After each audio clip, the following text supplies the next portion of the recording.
Hallo zusammen. Ich erzähle euch heute die Geschichte. Es schneit, es schneit. Die Geschichte hat der Ottfried Preußler geschrieben und Daniela Kuczynski hat die Bilder dazu gezeichnet. 2 Tage lang hätte der Zwottl im Bett bleiben und sich auskurieren. Endlich, am Morgen vom 3. Tag, hat er wieder aufstehen. Und was hat er da gesehen, wo er zum Stubenfenster rausgeschaut hat?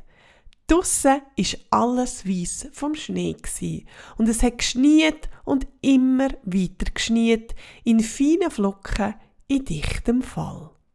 «Hörbe!» hat der Zwottl ganz aufgeregt gerufen. «Schau einisch, es schneit! Es schneit!» «Es schneit schon seit gestern Abend», hat der Hutzelmann gesagt. «Und es wird auch noch weiter schneien.» Er hat auf den grossen Hut gedeutet. Der ist in der Zwischenzeit über und über weiss geworden. Weiss wie die kleine Lichtung vor dem Haus vom Hörbe, wie die Steine, das Moos an den Rändern der Wasserquellen. Seit gestern Abend schon. Der Zwottl wollte es gar nicht glauben. Aber das hätte ich doch schmecken müssen. Noch nie hat mich meine Nase in Stich gelassen. «Mach dir nichts draus», hat der Hörbe gemeint. «Von einer Schnuddernase kannst du nicht mehr verlangen.» «Ja, das mag sein.» Der Zwottl hätte ein paar Mal kräftig niessen. Dann hat er gemeint,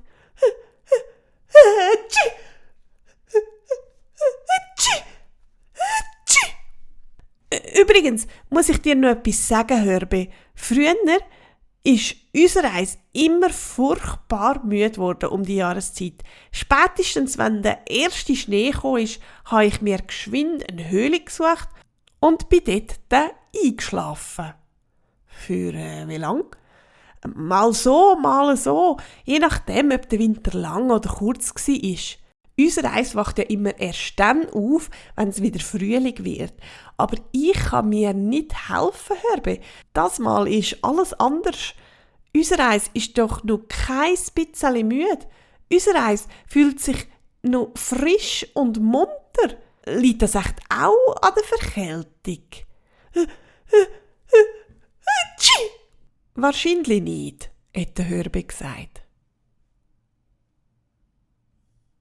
Im Leben vom Zwottl hat sich viel während der letzten Wochen verändert. Das hat ja schon gestummen. Ob er in Zukunft wieder Winterschlaf halten würde, weil er nicht mehr immer draussen gelebt hat er eigentlich keinen Grund mehr dazu gehabt.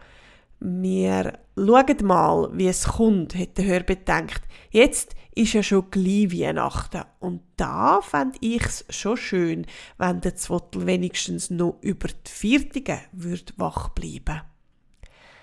Es hat geschniet und geschniet. Wenn der Hörbe und der Zwottl nicht miteinander geredet haben, war es ganz still im Haus.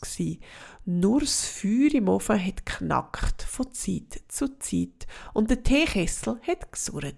Und manchmal haben sie gehört, wie sich draussen der Schnee von den Ästen gelöst hat und auf den Boden gefallen ist. Der Winter fängt das Mal gerade richtig an, hat der Hörbe gemeint. Es kann nicht mehr lang dauern, dann sind wir zugeschniet. Wär das schlimm, hat der Zwottl gemeint. Im Gegenteil, hat der Hutzelmann gesagt. Je mehr Schnee über dem Dach, desto besser. Dann haben wir es nämlich umso wärmer und gemütlicher im Haus. Verstehst du? Eigentlich nicht so ganz, hat der Zwottl zugeben. Der Schnee ist doch kalt. Das weiss sogar unser Eis. Und jetzt behauptest du, dass wir es drunter warm haben? «Ja, genau», hat der Hörbe gerufen. «Der Schnee ist wie eine Decke aus weichem Flausch. Sie hebt uns den kalten Wind und den Frost weg. Und so eine Decke, Zwottl, kann gar nicht genug dick sein.» Das ist die Geschichte. Es schneit gsi. Ich hoffe, sie hat euch gefallen. Bis gleich wieder. Tschüss.